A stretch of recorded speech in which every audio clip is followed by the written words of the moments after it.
자, 에스더서 4장 말씀을 함께 보겠습니다.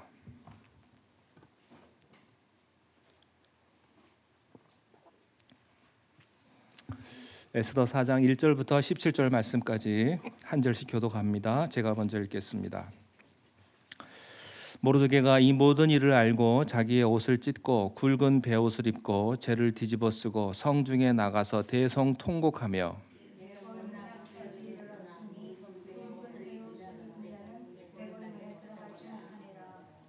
왕의 명령과 조서가 각 지방에 이르매 유다인이 크게 애통하여 금식하며 울며 부르짖고 굵은 베옷을 입고 재에 누운 자가 무수하더라.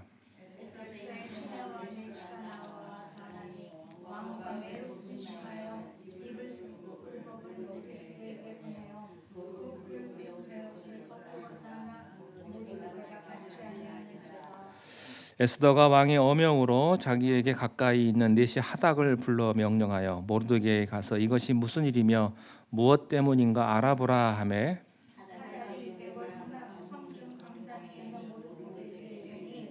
모르드게가 자기가 당한 모든 일과 하만이 유다인을 멸하라고 왕의 금고에 바치기로 한 은혜의 정확한 액수를 하닥에게 말하고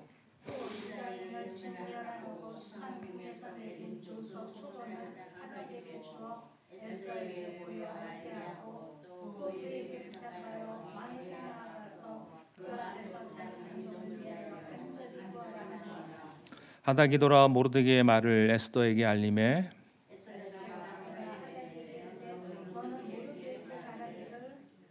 왕의 신하들과 왕의 각 지방 백성이 다 알거니와 남녀를 막론하고 부름을 받지 아니하고 안뜰에 들어가서 왕에게 나가면 오직 죽이는 법이요 왕이 그 자에게 금규를 내밀어야 살 것이라. 이제 내가 부르심을 입어 왕에게 나가지 못한 지가 이미 30일이라 하라 하니라.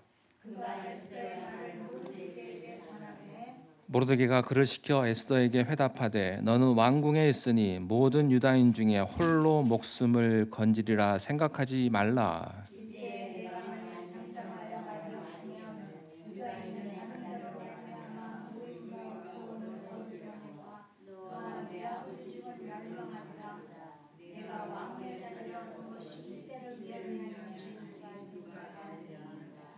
에스더가 모르드게에게 회답하여 이르되 수산에 있는 유다인을 다 모으고 나를 위하여 금식하되 밤낮 3일을 먹지도 말고 마시지도 마소서. 나도 나의 시녀와 더불어 이렇게 금식한 후에 규례를 어기고 왕에게 나아가리니 죽으면 죽으리이다. 함께 읽겠습니다. 모르드게가 가서 에스더가 명령한 대로 다 행하니라. 아멘. 지난번 설교에서 우리는 페르시아 왕궁의 새 총리 대신 하만이 왕을 설득해서 왕궁 내의 모든 유대인들을 한날 한시에 몰살시키는 무시무시한 교서를 받아내는 것을 우리가 보았습니다. 이 무서운 발단의 사건은요, 이 모르드게가 하만에게 절하기를 거절하는 데서부터 시작이 됐어요. 하만은 이미 오래전부터 이스라엘 백성들을 괴롭혀서 하나님의 진도를 산 아말렉과 아낙 자손이었습니다. 유대인, 특별히 베냐민 지파의 모르드게의 그 선조인 사울 왕이 하나님의 말씀에 불순종해서 그 아말렉과 그 수하를 살려둔 그 수백 년이 지난 이후에 그 복수의 칼이 유대인들에게 다시 돌아오게 된 것입니다. 참 영적인 전쟁의 뿌리가 얼마나 깊은지를 우리가 알 수가 있습니다. 이 하만의 악한 음모로 이제 11개월 뒤에 페르시아 제국 내의 모든 유대인들은 한날 한시에 몰살을 당할 수밖에 없는 그런 위기에 처해 있습니다. 이 무시무시한 명령, 이 조서가 가장 먼저 붙은 것이 아마 이 수산궁이었을 것입니다. 거기에 있었던 대궐 문지기인 모르드게가 아마 이 사실을 제일 먼저 알았을 거예요. 모르드게는 경악을 했습니다. 이 사건이 자기 때문에 시작된 줄 알았거든요. 하만에게 절하지 않기로 했을 때는 나는 죽는 것까지는 각오를 했겠지만 이렇게 무시무시한 파급 효과가 오게 될 줄은 몰랐을 겁니다. 민족 전체가 멸망당하게 생겼으니 모르드게는 너무 동족들에게 미안하기도 하고 또 괴로운, 나만 죽으면 되는데 다 같이 죽게 되었으니까 얼마나 그 마음이 괴롭고 힘이 들었겠습니까? 자, 1절 말씀을 함께 읽겠습니다. 시작. 모르드게가 이 모든 일을 알고 째를 뒤집어 쓰고 성중에 나가서 대성, 옷을 찢는 것은 유대인들이 극한 슬픔을 당했을 때 자기의 옷을 양손으로 이렇게 찢어서 잡아당기는 그런 관례입니다. 야곱이 자기 아들 요셉이 죽은 줄 알았을 때 자기 옷을 찢었었죠. 또 굵은 베옷은 개인이나 가정, 국가가 큰 재앙을 당했을 때 하나님 앞에서 죄를 참회할 때 입는 옷입니다. 또 죄를 뒤집어 썼다고 하는 것은 자기가 너무나도 무가치하고 무기력한 존재임을 하나님 앞에 호소하면서 나를 불쌍히 여겨달라는 그런 울부짖음입니다. 아마 여러분들도 여러분의 인생에서 한 번쯤은 이렇게 무서운 영적인 공격을 받아본 적이 있으시다면, 절대절명에 정말로 죽을 수밖에 없는 그런 상황 속에 있으셨다면 아마 모르드게의 심정이 어떤 것일지 여러분들 아마 짐작하실 수 있을 겁니다. 자기 힘으로 어떻게 해볼 수 없는, 절대 내 힘으로 할 수 없는 그런 악한 어두움의 세력들이 사방에서 치고 들어오는데 이때는 너무나도 힘들고 또 외롭습니다. 할 수 있는 것은 하나님 앞에 가서 울부짖는 것밖에 없습니다. 모르드게가 이렇게 하나님 앞에 엎드려 있는 동안에 유대인을 진멸하라고 하는 그 명령서를 들은 페르시아의 전령들은 페르시아 전역으로 지금 달려가고 있습니다. 앞으로 한두 달 안에 다 전달이 될 것입니다. 그래서 모든 유대인들도 이제 속속들이 자신들에게 닥쳐올 운명을 알게 되었고, 모르드게처럼 충격에 사로잡혀서 울며 부르짖으며 죄를 뒤집어쓰고 기도하기 시작을 했습니다. 기도는요, 기도밖에 할 수 없을 때 진짜 기도입니다. 하나님밖에 매달릴 데가 없는 사람이 주님 앞에 매달릴 때는요, 점잖게 넥타이 매고 그렇게 기도 못합니다. 눈에서 피눈물이 쏟아지는 것처럼 그렇게 처절하게 기도하는 겁니다. 음식도 안 먹고 또 물도 안 마신다고 하는 것은요, 여러분, 음식을 안 먹을 수는 있어요. 근데 물을요, 하루만 안 먹어 보세요. 하루 이틀만 잘못 물을 먹지 못하면 죽을 수도 있습니다. 죽음의 위험을 감수하면서까지도 그 정도로 상황이 아주 급박하다는 얘기죠. 어떻게 보면 우리는 너무나 많은 축복 속에 젖어 사는 우리들은 기도의 그런 절박감이 없어졌어요. 기도가요, 너무 세련되고 너무 유창해졌죠. 아쉬운 게 별로 없기 때문인 것 같습니다. 믿는 구석이 아직도 있기 때문인 것 같아요. 그런데요, 진짜 기도는 그렇게 느슨하게 하는 게 아닙니다.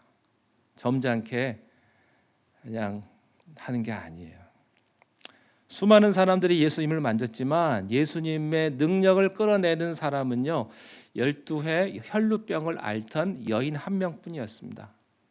그것은 그 여인이 성경을 많이 알아서도 아니고 예뻐서도 아니고 배경이 있어서도 아니에요. 그 여인에게는요, 다른 사람에게는 없는, 예수님이 나를 지금 살려주시지 않는다면 나는 죽을 수밖에 없다고 하는 그런 절박감이 그 여인에게 있었기 때문이죠.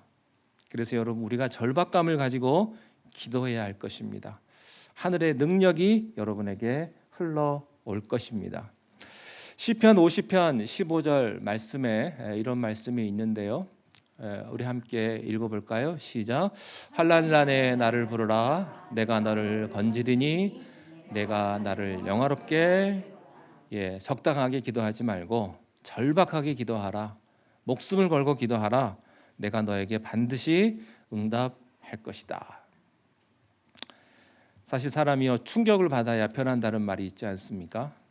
지금까지 페르시아 제국 내에 흩어져 살아오던 유대인들은요, 100년이 넘는 이 이국 생활을 하면서 별 불편함이 없이 살아왔어요. 처음에 포로로 끌려왔을 때는요, 낯설고 또 타향에 끌려왔으니까 우리가 독립을 해야지, 자유를 얻어야지. 그렇게 예루살렘을 그리워하면서 기도하고 그랬는데 살다 보니까 이 페르시아가 너무 좋은 거예요. 예. 시골 깡촌 광야 팔레스타인에 살다가 모든 게 으리으리하고 상하수도 잘 갖춰져 있고 인터넷 잘 되고 도로 잘 깔려 있고 너무나 좋은 페르시아에 살다 보니까 너무 좋은 거예요. 편하고. 게다가 페르시아는 노예를 처음에 포로로 끌려왔다 할지라도 자기의 능력만 있고 기술만 있다면 여러 민족을 상당히 포용해주는 그런 포용 정책을 썼죠. 그러니까 유대인들은 부지런하잖아요. 또 상술도 있고 똑똑하잖아요. 그러니까 한 세대, 두 세대 지나면서 이 포로 생활이 100년이 지나면서 점점 초기에 예루살렘을 그리워했던 신앙이 많이 식어져 버렸습니다. 그들에게 있어서 이 페르시아는요, 특별히 아들 세대, 손주 세대까지 가게 되면 이 페르시아는 원수의 나라가 아니라 자기들에게 평안한 삶을 제공해주는 그런 고마운 존재였던 거죠. 그래서 이게 그 다음 세대 넘어가면서 자기가 유대인인지 자기가 페르시아인인지 정체성이 흔들리는 그런 상황 속에 있었던 것입니다. 그 고마운 페르시아가 한순간에 갑자기 너희들 다 죽여버리겠어. 유대인이기 때문에 충격을 받게 된 거죠. 예루살렘을 본 적도 없어요. 3세대, 4세대들은 가본 적도 없어요. 그곳에서 태어난 거예요. 그곳에서 교육받고 일하고 잘 살고 있어요. 페르시아 사람이에요. 그런데 자기가 유대인이기 때문에 죽어야 되는 거예요. 그들이 가졌던 페르시아에 대한 그 핑크빛 환상의 상상이 깨어져 버리는 순간입니다. 여러분, 우리가 어떻습니까? 세상 사는 게 적당하게 편하니까 세상에 대한 환상이 있으십니까? 천국을 갈망하긴 하지만 주여 지금 말고 좀 천천히 살 거 다 산 다음에 주님 모십시오. 그렇지만 이런 위기가 올 때 우리는 마귀가 세상 권세를 잡은 존재라는 사실을 우리가 새삼 깨닫게 됩니다.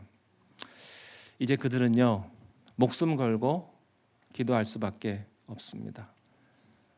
여러분이 6개월밖에 못 산다고 하는 의사의 진단을 받으면 어떻게 되겠습니까? 둘 중 하나죠. 포기하든지 목숨 걸고 기도하든지. 세상은 이제 그들을 지켜주는 존재가 아니라 그들을 잡아먹으려고 달려들고 있습니다.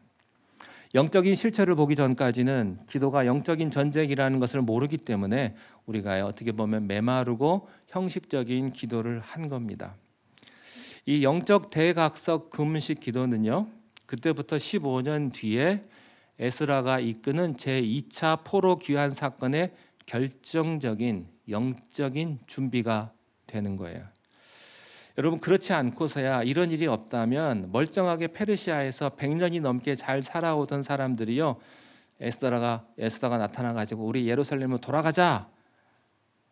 그러니까 사람들이 돌아갑시다 그랬겠습니까? 천만에요. 이 일이 있고 나서부터 달라진 거예요. 우리는 고향에 가야 되는구나. 예루살렘으로 돌아가야 되는구나. 모든 것을 이 유대인들이 알아버렸습니다. 우리의 영원한 고향 예루살렘이 있구나. 우리는 여기에 속한 사람이 아니구나. 우리는 천국의 시민들이구나. 그렇기 때문에 그들이 이제 영적으로 살아남은 것입니다. 이 모르드게가요, 자기 집에서 혼자 굵은 베옷을 입고 옷을 찢으면서 통곡하는 게 아니라 사람들이 많이 왕래하는, 사람들 제일 많이 모이는 다운타운에 가서 대성통곡을 합니다. 왜 그랬을까요? 일부러 그렇게 한 거죠. 의도적으로 사람들의 이목을 끌기 위해서. 그리고 자기가 대궐 문지기였으니까 사람들에게 얼굴이 좀 알려졌겠죠. 그래서 이 소문이 번져 나가기를 원했던 겁니다.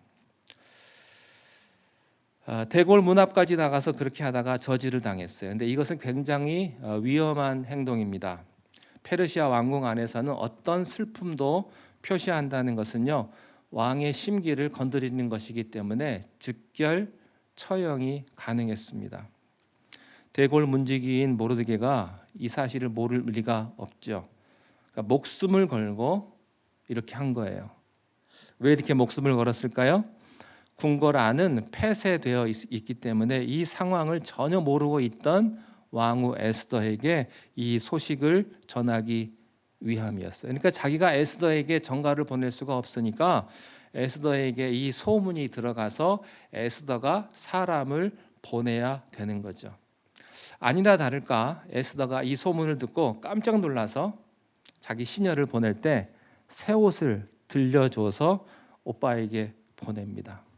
오빠 왜 옷을 찢고 그래? 무슨 일이야? 예. 개인적인 일로 그러는 줄 알았어요. 근데 모르드게가 그것을 거절해 버립니다. 그런 일이 아니다.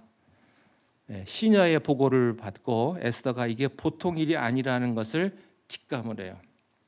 그래서 이 다음에는 누구를 보내느냐? 자기가 신뢰하는 넷이 하닥이라는 사람을 보내요.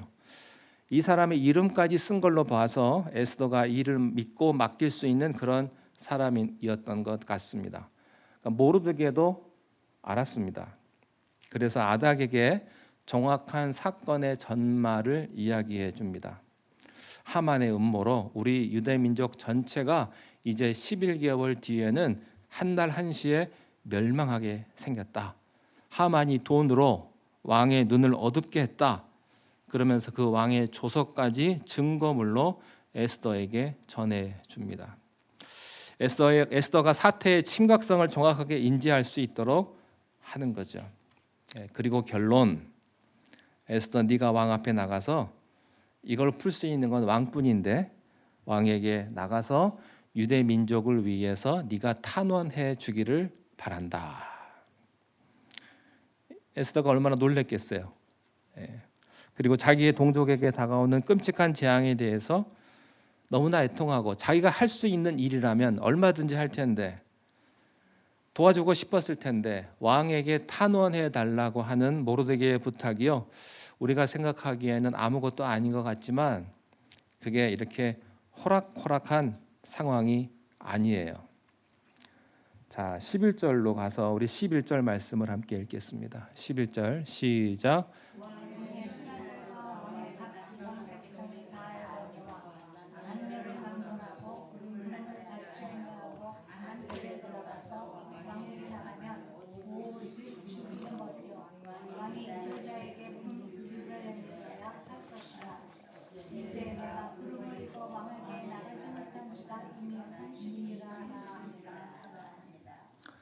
이 에스더의 말이 엄살이 아닌 게요. 자기만 안전하면 된다는 그런 이기주의가 아닌 것이 페르시아 제국은요 자유민주주의가 아니거든요. 아주 폐쇄적인 완전한 왕정 독재 체제입니다. 그러니까 이 나라에서 왕이 일단 반포한 조선은 결코 돌이킬 수 없는 절대성이 있습니다. 예외가 없는 거죠. 게다가 왕궁의 관례로 왕의 부름을 받지 않고 신분 고하를 막론하고 궁궐 안뜰에 왕이 혼자 있는데 누가 그냥 나간다. 그러면 무조건 죽이게 되어 있습니다. 왜냐하면 암살이 많았기 때문에.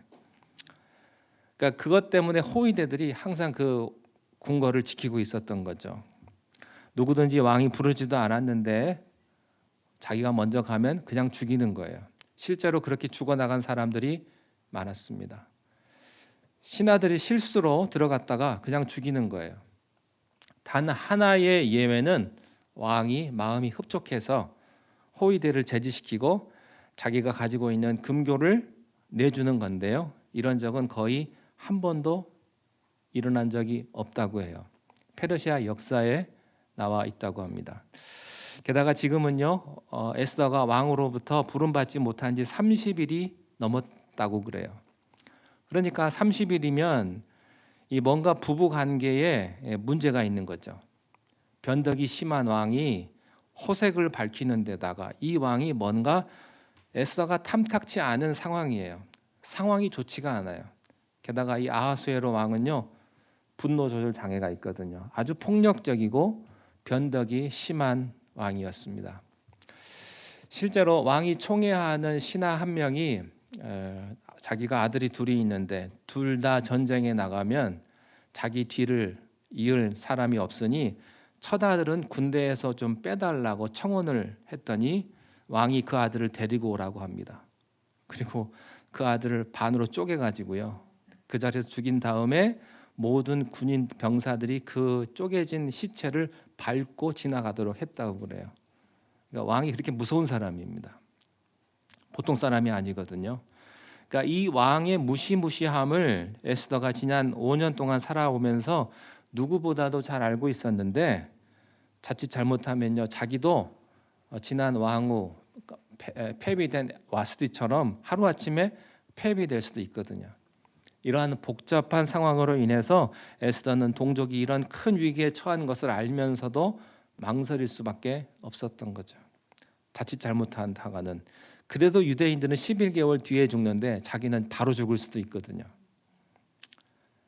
그래서 에스더가 주저했던 거죠. 이게 보통 심각한 일이 아니구나. 에스더의 주저함을 전달받은 모르드게가 우리 같으면 내가 무리한 부탁을 했구나, 미안하다, 이렇게 하지 않고 아주 그냥 추상 같은 질책을 합니다. 13절, 14절 함께 읽겠습니다. 시작. 모르드게가 그를 시켜 에스더에게 회답하되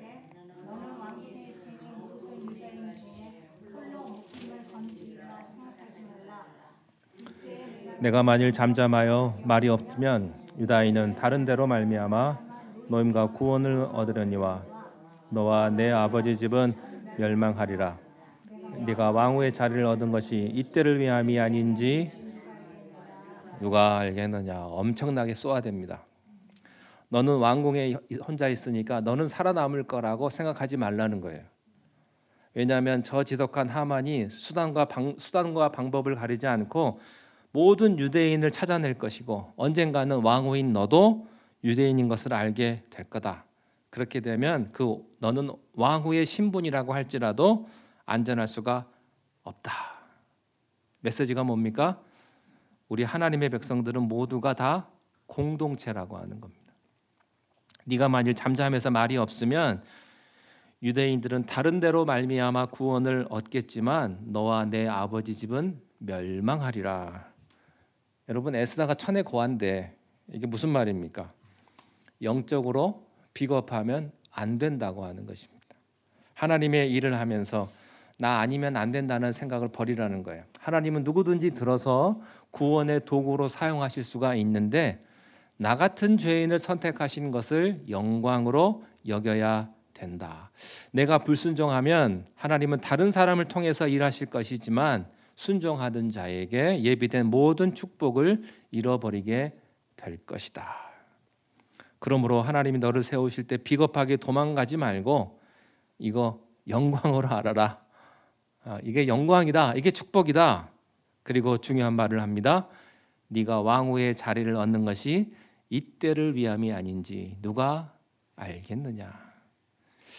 이 모르드게는요, 이 에스더를 업어서 키운 아버지 같은 존재예요.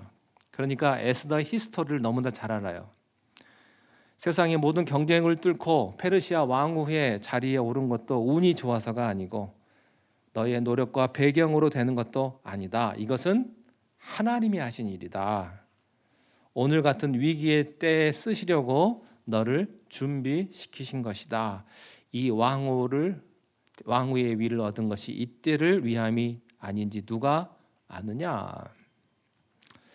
아무것도 아닌 너를 하나님께서 왕후의 자리까지 올려주신 것은 너 자신을 위해서가 아니었다. 하나님의 민족을 살리기 위해서 이때 하나님께서 준비하신 히든카드가 바로 너다.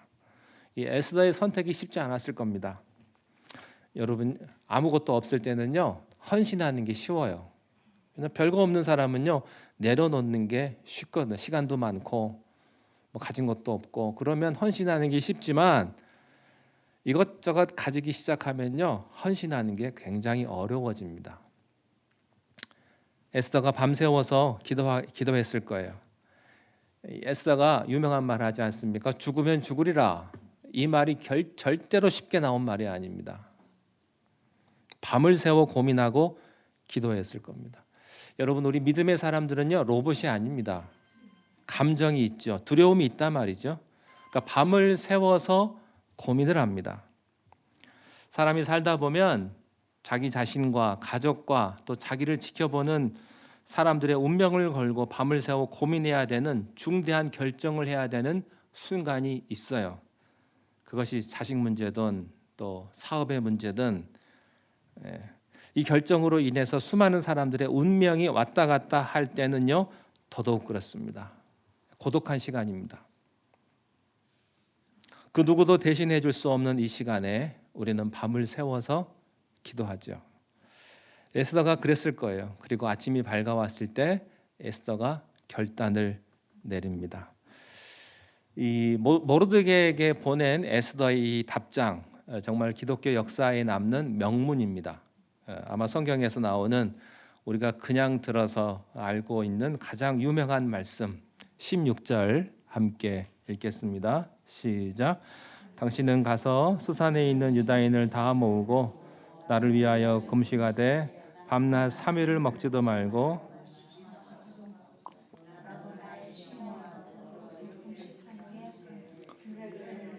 왕에게 나아가리니 죽으면 죽으리이다. 수산성의 유대인이 한 70만 명 정도가 됩니다.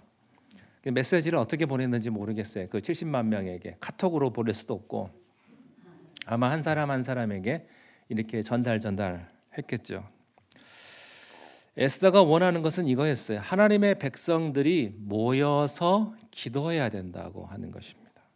기도가 모여야 된다는 것이죠. 마태복음 18장 19절 20절 말씀에 보면 이런 말씀이 있습니다. 함께 읽겠습니다. 시작. 진실로 다시 너희에게 이르노니 너희 중에 합심하여 무엇이든지 구하면 하늘에 계신 내 아버지께서 그들을 위하여 이루게 하실 것이다. 최소한 믿음의 형제들이 모여서 함께 기도하기 시작할 때 하나님 나라에서는 하나 더하기 하나가 둘이 아니고 제곱이 되면서 엄청난 영적인 역사가 있을 것이다.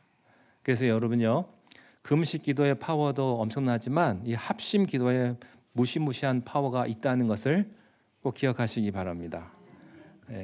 우리가 모여서 함께 합심해서 기도하는 게 우리는 아무것도 아닌 것 같지만 그게 아닙니다. 물방울 한 방울 한 방울은 아무것도 아니지만 그 물방울이 모이면요, 엄청난 물줄기가 되는 것입니다. 합심 기도의 영향력을 바울도 알았고요. 그래서 바울이요, 각 처에 있는 성도들에게 항상 원하는 게 뭐예요? 합심 기도를 구했어요. 에스더도 그렇습니다. 나를 위해서 3일 밤낮을 금식하고 기도하라. 원래 금식은 하루에 하루 하는 거거든요. 그러니까 3일 금식이 이때 처음 나옵니다. 3일 금식에. 에스더는 자신을 위해서 3일 동안을 70만 유대인이 먹지도 마시지도 말고 금식하자고 지금 이야기를 하는 거예요. 굉장히 심각한 상황이죠. 심각하니까 기도했겠죠. 에스더가 만약에 교만한 사람이었다면 자기 지위를 내세우면서 내가 그까짓 거 못하겠어? 나만 믿고 기다려. 그랬을 텐데 그렇지 않아요. 이것은 내 힘으로 하는 게 아니거든요. 내가 앞에 나가서 싸우겠지만 나를 위해서 모든 사람들의 기도가 모아져야 한다고 하는 거예요. 영적인 법칙을 에스더가 아는 거예요. 기도의 지원이 없다면 나는 이 일을 할 수가 없다. 그래서요, 누구까지도 금식을 시키냐면 자기 시녀들한테까지도 금식을 시켜요. 금식은 가족들이 함께 하는 거예요. 내 주변에 있는 사람들이 함께 하는 것입니다. 자, 왕후가 밥을 안 먹어요. 그러면 궁 안에 소문이 금방 퍼질 겁니다. 시녀까지 안 먹으니까. 이게 보통 일이 아닌 것이요. 게다가 3일 후에 뭘 하겠다고 그랬어요? 아하수에로 왕을 만나서 얘기하겠다 하잖아요. 근데 이 아하수에로 왕이 어떤 왕입니까? 색을 밝히는 왕이에요. 왕에게 이런 중대한 부탁을 하러 가면 상식적으로 몸도 좀 관리하고요, 화장도 좀 잘 먹어야 되지 않겠습니까? 최대한 예쁘게 보여야 되는데 3일 동안 먹지도 않고 마시지도 않고 그러면 눈에 띄게 수척해지겠죠. 왕 앞에서 그 당시 관례대로 그런 수척한 모습을 보이면요, 그냥 죽을 수도 있는 죄였습니다. 그런데 에스더는 이런 거예요. 나는 세상적인 준비 안 하겠다. 세상적인 방법을 안 쓰겠다 그런 겁니다. 내가 세상의 왕을 만나기 전에 왕 중에 왕을 만나는 게 먼저 중요하다. 그게 중요하다. 내 성패는 인간적인 방법이 아니라 하나님에게 달렸다. 여러분 그렇습니다. 적당히 어려울 때는요, 인간적인 방법으로 할 수 있는지 모르겠지만 불가능할 때는요, 인간적인 방법으로 절대 안 되거든요. 상대가 돈을 좋아하니까 돈으로 해결할 수 있을 것 같습니까? 천만의 말씀입니다. 진짜 위기의 순간에 우리가 할 수 있는 가장 위대한 준비는 기도인 줄로 믿습니다. 합심기도, 금식기도, 절박한 기도, 규례를 어기고 내가 갈 것이다. 이 말이 무서운 말이에요. 규례를 어긴다는 말은요, 죽음이에요, 죽음. 나는 세상 제국의 모든 권세를 두려워하지 않겠다. 에스더가 지금까지 살아오는 것을 보면요, 얼마나 조심조심하면서 살아왔어요. 멸시를 당하다가 이제 좀 왕후가 돼가지고 이제 조금 살만한데 이제 모든 것을 내려놓고 내가 각오를 하겠다는 거예요. 유대 민족이 죽는다면 어차피 자기 혼자 살아남을 수도 없기 때문에 죽으면 죽을 것이다. 이 말은 이렇게 상황을 체념해서 하는 절망의 소리가 아니에요. 하나님께서 반드시 목숨을 걸고 주님께 매달리는 자기와 백성을 살리실 거라고 하는 부활의 소망입니다. 예수님께서는요, 죽으면 다 끝이다. 그래서 절망으로 십자가를 지신 거 아니에요. 예수님은 죽음을 이기기 위해서 십자가를 지신 것입니다. 마태복음 16장 25절 말씀을 함께 읽겠습니다. 시작. 누구든지 제 목숨을 구원하고자 하면 잃을 것이요, 누구든지 나를 위하여 제 목숨을 잃으면, 죽음에서 머무르는 것이 아니라 부활이 있습니다. 죽으면 죽으리다가 아니고 죽으면 하나님의 능력으로 살리라. 그리고 그때부터 사는 삶은요, 이전의 삶이 아니에요.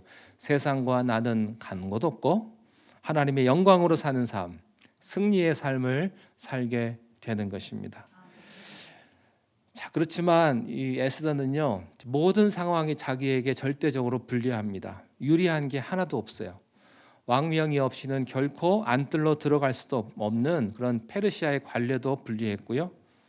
난폭하고 충동적인 이 아하수에르 왕의 성정도 에스더한테는 절대적으로 불리합니다. 게다가 이 궁 안에는요, 하만이 자기 사람들을 심어놔가지고 쫙 깔려 있어요. 그리고 지난번에 폐위됐던 왕후 와스디의 우호 세력도 깔려 있는데 지금 아무런 배경이 없는 에스더가요, 지금 마치 살얼음판을 걷는 거예요.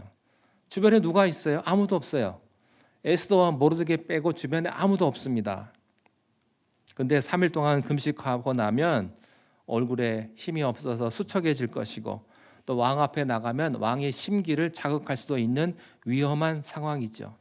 이 모든 불리한 조건들을 자기가 감수하고 에스더가 누구에게 나가요? 하나님 앞에 나아가는 것입니다. 이것이 바로 죽으면 죽으리라 기도예요. 우리가 이 에스더서를 통해서 우리가 알 수 있는 것은, 영적인 전쟁이라고 하는 것은 항상 위대한 영적인 사명, 영적인 축복 바로 앞에 온다는 것을 알게 됩니다. 약속의 땅에 들어가는 입구에는요, 우리를 웰컴하는 양탕자가 깔려 있는 것이 아니라 여리고성을 깨야 약속의 땅에 들어가는 거예요. 영적인 전쟁을 뚫어야 하나님의 축복을 누릴 수가 있습니다. 왕후 에스더의 위대한 사명은요, 하만이라고 하는 무서운 영적 전쟁을 치러야만 했던 거예요. 그래서 이제 수산성과 그 주위에 70만 유대인들이 밤낮 3일 동안 금식을 해요.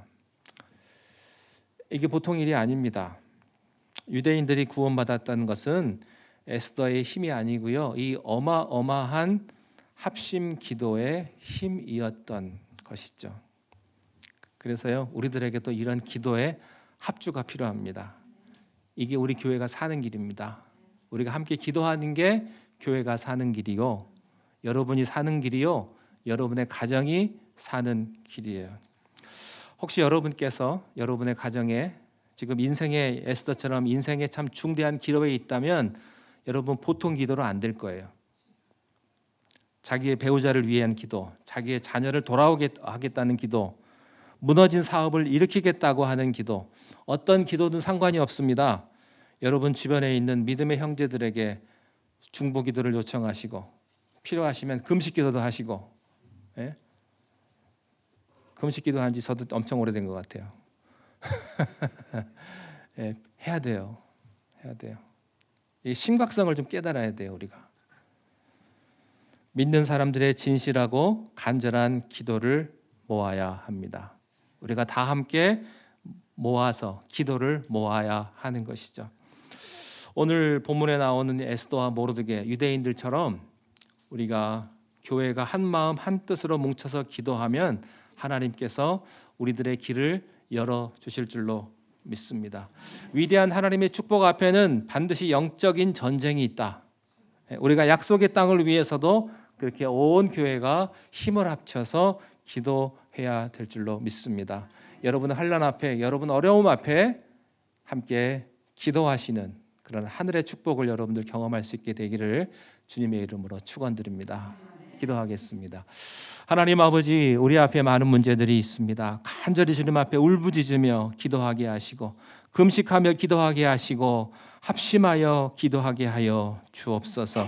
우리의 모든 것을 내어놓고 전지전능하시며 이 세상을 주관하시는 하나님 앞에 우리의 모든 것을 맡길 수 있는 그런 놀라운 믿음의 결단을 하는 우리 모든 발레옥교회 성도님들 다 되게 하여 주옵소서. 그리하여 가정이 살고 우리 교회가 살고 또 우리의 일터가 살고 우리의 영혼이 살아나는 귀한 하늘의 축복을 우리들에게 허락하여 주옵소서. 예수님의 이름으로 기도하옵나이다. 아멘.